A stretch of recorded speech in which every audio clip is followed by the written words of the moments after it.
This week marks 20 years since 9/11. Pastor Mickey Sonier of the Rock Church was at Ground Zero for the first 2 weeks after that attack, and he joins us now with his story. Good morning, Pastor. Thank you for being here. I don't want to say that I made the mistake, but I started watching a documentary last night, fairly late in the evening, about September 11th, and it was all about the firefighters. I couldn't sleep all night long. Knowing and seeing what everybody was going through during that time, and I cannot believe it's been almost 20 years. Yes. You were there? Yes, I was part of a response team for airline disasters, and my on-call month was September. And so that led me with 8 other chaplains from around the country to be in New York for the first 2 weeks to serve at Ground Zero for the firefighters, the urban search and rescue teams, for the Family Assistance Center, and the morgue. And one of our other local pastors, Mike McIntosh, was there with me as well. Together, great friend, and had the privilege and honor to serve for the first couple of weeks, yes.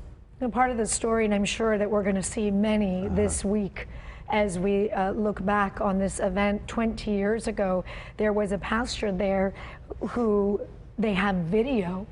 And he was praying, and you could see the fear and the confusion in everyone's eyes at that time. And at that moment, I stopped and I wondered, 20 years goes by, I wonder what these people are feeling today. Is it as painful as it was back then?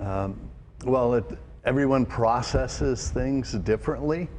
But yes, many of the survivors, the responders, actually have issues with cancer, post-traumatic stress disorder, very real. I myself have had 2 bouts of cancer related to 9/11. Really? I have vitiligo, where 2 weeks after I got back, you start losing your pigment. So there are physical, there's mental, emotional, but there's a lot of studies that have been done of what responders should do, can do. Sadly, over the last 20 years, suicide rates have actually outnumbered line of duty deaths amongst firefighters and police officers. So, they respond to 9/11 events all year round, 24/7, 365 days, This is an amazing magnitude, huge event, but there's personal events they continue to respond to. Does it get easier? Does it change? What do you feel on this week as we're now getting ready to approach the 20th year? Well, for me personally, I really felt honored. It's called compassion satisfaction to be able to serve. My memories have really so many distinct aspects of the people I got to be around, people I got to help, the families I got to counsel with, pray with, to encourage, and working alongside the many firefighters, police officers, the Port District. So really a lot of honor, and yet the country's changed so much in 20 years. For those first 2 weeks, our country unified. We had a common enemy, the tragedy, it's called post-traumatic growth.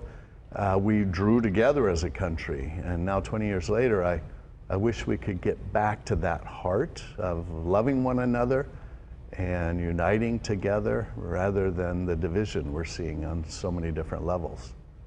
Do you speak to anybody that you met back then, 20 years ago, families and? Actually, yes, still in touch. A number of chaplains I served with. Some of the community members, mostly police, fire that we were working with, we still are in touch. So absolutely, a lot of distinct memories. A lot of people retired.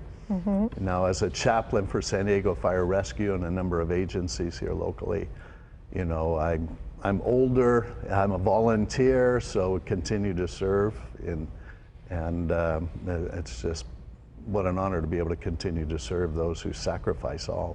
When we go back to mentioning that day of September 11th, I mean, I remember exactly where I was. I think many of us, almost all of us do. But there is a generation who could be watching right now, including my little kids. They don't know what happened. They did not see what happened. What is the lesson as we're starting to have these conversations again on the 20th year that we can take from that, and what we could talk to this generation about what happened on that day? Well, keep telling the story, where you were that day, how it impacted you. It's important, the narratives we continue to tell, but to lay a foundation again of honor and love.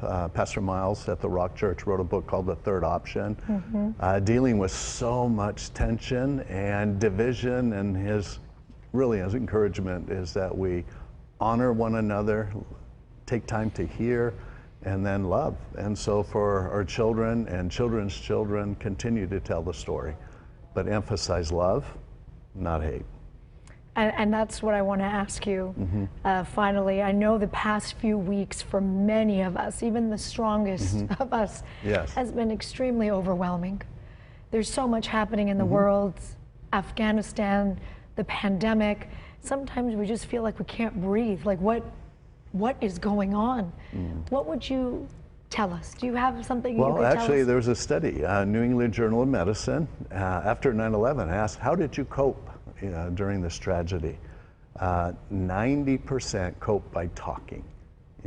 They call it cathartic ventilation. Tell the story. We need to tell the story, what's on your heart. Number 2 was faith. To encourage your perspective of life, because when the world doesn't make sense, when we say, why are things like this happening, it takes us to the core of what we believe about the world, about people.